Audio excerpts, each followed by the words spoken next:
വമ്പം വിജയത്തിന് കളമൊരുക്കിയ നേതൃത്വം വഹിച്ച പ്രതിപക്ഷ നേതാവ് മാധ്യമങ്ങളെ കാണുന്നു. അദ്ദേഹത്തിന്റെ ആദ്യ പ്രതികരണത്തിലേക്ക്. വി.ഡി. സതീശൻ മാധ്യമങ്ങൾക്ക് മുന്നിലേക്ക്. എന്താണ് വി.ഡി. സതീശന്റെ ആദ്യ പ്രതികരണം?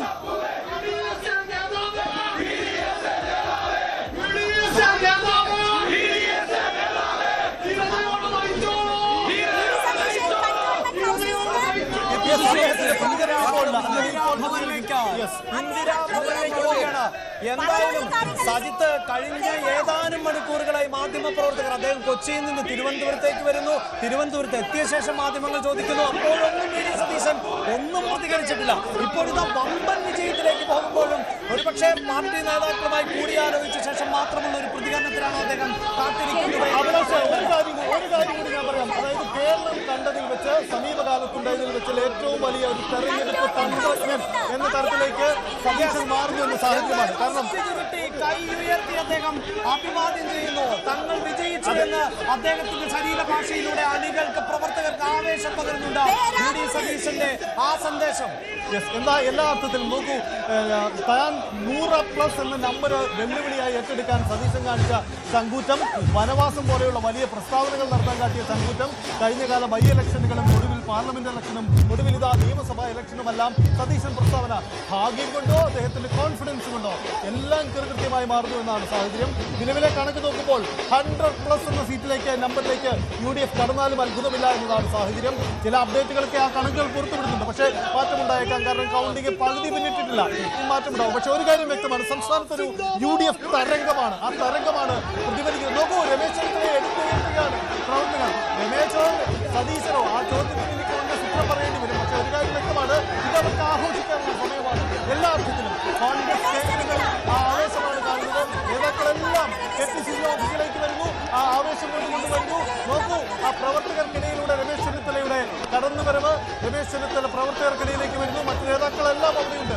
നേരത്തെ തന്നെ തമ്പടിച്ച് ഞങ്ങൾ ഇവിടെ ഉണ്ട്, എല്ലാവരും കൂട്ടത്തോടെ ഇരുന്ന് തെരഞ്ഞെടുപ്പ് പ്രചരണം കണ്ടുകൊണ്ട്, തെരഞ്ഞെടുപ്പ് വോട്ടെണ്ണൽ കണ്ടുകൊണ്ട് ഈ ക്യാമ്പയിന്റെ ഭാഗമായി, ഈ ആഘോഷത്തിന്റെ ഭാഗം ഒന്നിച്ച് ആഘോഷിച്ചാണ് അവർ മുന്നോട്ട് പോയത്. KPCC ഓഫീസിന് മുന്നിലെ ദൃശ്യങ്ങളാണ് നമ്മൾ കാണുന്നത്. ആവേശം അലകടലായി മാറുന്നു എന്നതാണ് ഇപ്പോൾ ദൃശ്യങ്ങളിൽ കാണുന്നത്. രമേശ് ചെന്നിത്തലയെ ഉയർത്തിപ്പിടിച്ചുകൊണ്ട് രമേശ് ചെന്നിത്തല KPCC ആസ്ഥാനത്തേക്ക് എത്തുന്നതാണ്. വി.ഡി. സതീശൻ കന്റോൺമെന്റ് ഹൗസിൽ നിന്ന് പുറപ്പെട്ടപ്പോഴേക്ക് രമേശ് ചെന്നിത്തല ഇപ്പോൾ ഇന്ദിരാഭവനിൽ എത്തിയിരിക്കുന്നു. രാഷ്ട്രീയ കേരളം ഇനി പൂർണ്ണമായും കോൺഗ്രസ് കേന്ദ്രങ്ങളിലേക്ക് ശ്രദ്ധ കൊണ്ടുപോവുകയാണ്. ആരായിരിക്കും മുഖ്യമന്ത്രി? വേഗത്തിൽ ചർച്ചകൾ വഴിമാറും. സ്വാഭാവികമാണ്. ഇനി തീരുമാനങ്ങൾ ഉണ്ടാവണം. ആ രണ്ട് മുഖങ്ങളാണ് ഇപ്പോൾ പ്രധാനമായും പ്രേക്ഷകർ കണ്ടത്. നേരത്തെ വി.ഡി. സതീശൻ, അതിനുശേഷം ഇതാ രമേശ് ചെന്നിത്തല. ഇവരിൽ ആരായിരിക്കും കേരളത്തിന്റെ അടുത്ത മുഖ്യമന്ത്രി എന്നതാണ് കേരളം ചർച്ച ചെയ്യാൻ പോകുന്നത്. അവിടെ KC വേണുഗോപാലിന്റെ പേരടക്കം ഉയർത്തിക്കൊണ്ടുവന്ന നേരത്തെ നമ്മൾ സുധാകരനെയും കണ്ടതാണ്, K. സുധാകരനെയും കണ്ടതാണ്. പക്ഷേ ഇപ്പോൾ ചിത്രത്തിലുള്ളത് ഈ രണ്ട് മുഖങ്ങൾ തന്നെയാണ്. അതെ, ഒരുപക്ഷെ UDFന് ഭൂരിപക്ഷം കിട്ടിയാലും ഇത്രയും മാർജിൻ വേണ്ട എന്ന് ആഗ്രഹിച്ച ചില നേതാക്കൾ ഒരുപക്ഷെ കോൺഗ്രസിലുണ്ടാവാം. കാരണം എന്നാൽ മാത്രമേ അവർക്ക് അവരുടെ ക്ലെയിം ഉന്നയിക്കാൻ കഴിയുമായിരുന്നുള്ളൂ. പക്ഷേ ഇപ്പോൾ ചിത്രമതല്ല. വി.ഡി. സതീശൻ പറഞ്ഞതുപോലെ ഒരു 100+ അല്ലെ 100 അടുത്തെത്തുന്ന നമ്പറിലേക്ക് വരുന്നു. ഘടകകക്ഷികൾക്കും ഇത്തവണ കാര്യമായി ഒന്നും ചെയ്യാനുണ്ടാകില്ല. കാരണം വലിയ ഒരു മെജോറിറ്റിയിലേക്ക്, ഒരു പക്ഷേ ഒറ്റയ്ക്ക് ഭൂരിപക്ഷം എന്ന നിലയിലേക്ക് പോലും കോൺഗ്രസ് എത്തുമോ എന്നതാണ് 70-71 എന്ന മാർജിനിലേക്ക് കോൺഗ്രസ് എത്തിയാൽ അത്ഭുതപ്പെടേണ്ടതില്ല.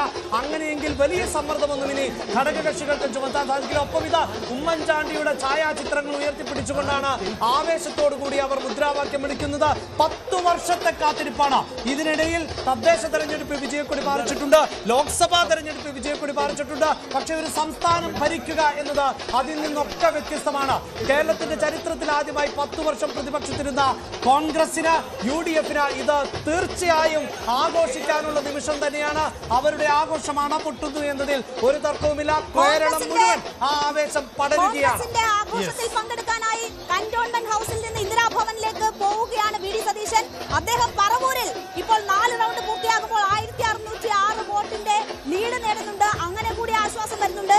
രമേശ് ചെന്നിത്തല നല്ല രീതിയിൽ ലീഡ് ഹരിപ്പാട് നടത്തുന്നുണ്ട്. രമേശ് ചെന്നിത്തല അഭിലാഷ് ഒരുപക്ഷെ പ്രതിപക്ഷ നേതാവിനേക്കാൾ നല്ല വിജയം ഒരുപക്ഷെ രമേശ് ചെന്നിത്തലയായിരിക്കും നേടുക. അതാണ് എടുത്തു പറയേണ്ടത്. അതായത് ഒരുപക്ഷെ നമ്മൾ ആദ്യമേ ക്യാമറ VD സതീശനിലേക്ക് പോയപ്പോൾ അദ്ദേഹത്തിന്റെ ശരീരഭാഷ അത്ര സുഖകരമായില്ല. കാരണം അവിടെ പറവൂരിൽ ലീഡ് പിന്നിലായിരുന്നു, ടൈസൺ മുന്നിട്ട് നിൽക്കുന്ന ഒരു സാഹചര്യമുണ്ട്. പക്ഷേ രമേശ് ചെന്നിത്തലയ്ക്ക് അങ്ങനെയായിരുന്നില്ല.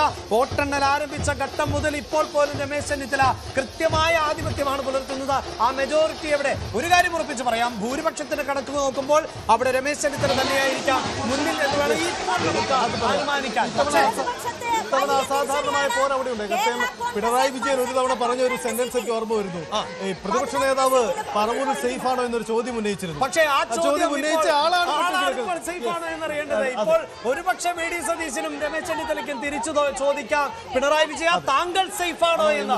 അതാണ് ഇപ്പോഴത്തെ രാഷ്ട്രീയം. കാരണം 2000-ലധികം വോട്ടുകൾക്ക് പിന്നിട്ട് നിൽക്കുന്നു. താൻ സേഫ് ആണ് എന്ന കാര്യത്തിലൊന്നും പിണറായിക്ക് തർക്കമുണ്ടാകില്ല. പക്ഷേ ഒരു ഘട്ടത്തിലല്ല, 3 റൗണ്ടുകൾ എണ്ണുമ്പോൾ പോലും 2000-ലധികം. അത് ആരാണ് എതിരാളി എന്ന് കൂടി നോക്കണം. യൂത്ത് കോൺഗ്രസ് അവിടെ ധർമ്മടം പോലെ ഒരു മണ്ഡലത്തിലേക്ക് മത്സരിക്കാനില്ല എന്ന് കോൺഗ്രസിന്റെ തലമുതിർന്ന നേതാക്കൾ പറയുമ്പോൾ ആ വെല്ലുവിളി ഏറ്റെടുത്തത് കോൺഗ്രസിന്റെ ഒരു യുവ നേതാവാണ്. ആ യുവ നേതാവ് 3ാം റൗണ്ടിൽ ഇതാ അബ്ദുൾ റഷീദ് 2812 വോട്ടുകൾക്ക് ധർമ്മടത്ത് മുന്നിട്ട് നിൽക്കുമ്പോഴാണ് പിണറായി വിജയന് അത് വലിയ തിരിച്ചടിയായി മാറുന്നത്. കേരളം മുഴുവൻ ക്യാപ്റ്റനെ മുന്നിൽ നിർത്തിക്കൊണ്ടുള്ള വോട്ടെടുപ്പം. പിണറായിക്കപ്പുറത്തൊരു മുഖമുണ്ടായിരുന്നില്ല ഈ തെരഞ്ഞെടുപ്പിൽ ഇടതുപക്ഷത്തെ സംബന്ധിച്ചിടത്തോളം. എല്ലാ അർത്ഥത്തിലും ക്യാപ്റ്റന്റെ തന്ത്രങ്ങൾ പാളിയെന്ന് നമുക്കത് 1 ആയി കണക്കെടുക്കേണ്ടി വരും. ഒരുപക്ഷെ ഈ കോൺഗ്രസിന്റെ തിരിച്ചുവരവിന് ഒരു ആവേശം ഒന്ന് ആലോചിച്ച് നോക്കൂ. 10 വർഷത്തിന് ശേഷം നോക്കൂ, അമ്പേ തറ പറ്റിയ ഒരു മുന്നണിയാണ്, ഒരു പാർട്ടിയാണ്. ഒരു തെരഞ്ഞെടുപ്പ്, 2 തെരഞ്ഞെടുപ്പ്, ഈ തോൽവിക്ക് ശേഷവും ബൈ ഇലക്ഷനുകൾ വിജയം അവർക്ക് ശക്തി നൽകിയിട്ടുണ്ട്. പക്ഷേ ഈ തരച്ചുവരവ് ഒരു വമ്പൻ ആവേശമാണ്. നമുക്ക് പിണറായി വിജയനെ 2ാം വരവിൽ ആഘോഷിച്ചതുപോലെ തന്നെ ഈ വിജയത്തിൽ കോൺഗ്രസ് നേതാക്കൾക്ക് കോൺഗ്രസിനെ സംബന്ധിച്ചിടത്തോളം അവരുടെ പ്രചാരണത്തിന് പണം പോലും ഇല്ലാത്ത തരത്തിലുള്ള വലിയ പ്രതിസന്ധിയായിരുന്നു. പല ഈ നാട് മുഴുവൻ ഫ്ലക്സുകളാണല്ലോ, പിണറായി വിജയന്റെ ഫ്ലക്സ് ആണല്ലോ എന്ന് ചോദിച്ചപ്പോൾ സങ്കടത്തോടെ പറഞ്ഞ പ്രതികരണം പ്രതികരിക്കുന്നു എന്നാണ് നമുക്ക് മനസ്സിലാക്കേണ്ടത്. എന്തായാലും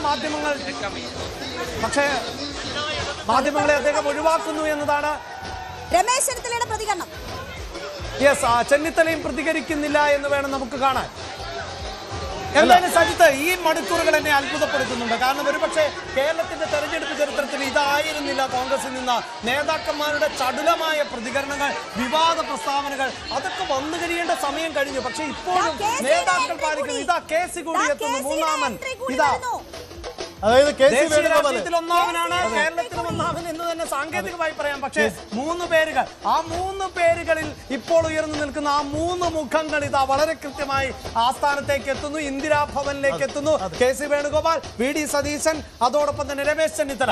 പ്രതിപക്ഷ നേതാവ് KPC പ്രസിഡന്റ് അവിടെ ഉണ്ട്, സണ്ണി ജോസഫും ഉണ്ട്. പക്ഷേ സണ്ണി ജോസഫ് രാഷ്ട്രീയപരമായി സ്വന്തം മണ്ഡലത്തിൽ വെല്ലുവിളി നേരിടുന്നുണ്ട്. എന്തായാലും ആ ഒരു ആശങ്കയ്ക്കിടയിലും സ്വന്തം പാർട്ടിയുടെയും മുന്നണിയുടെയും വിജയം അദ്ദേഹത്തിന് മുന്നിൽ ആഘോഷം ആക്കാൻ കഴിയുന്ന സാഹചര്യം ഉണ്ടാക്കുന്നുണ്ട്. രാവിലെ മുതൽ KC വേണുഗോപാൽ അദ്ദേഹത്തിന്റെ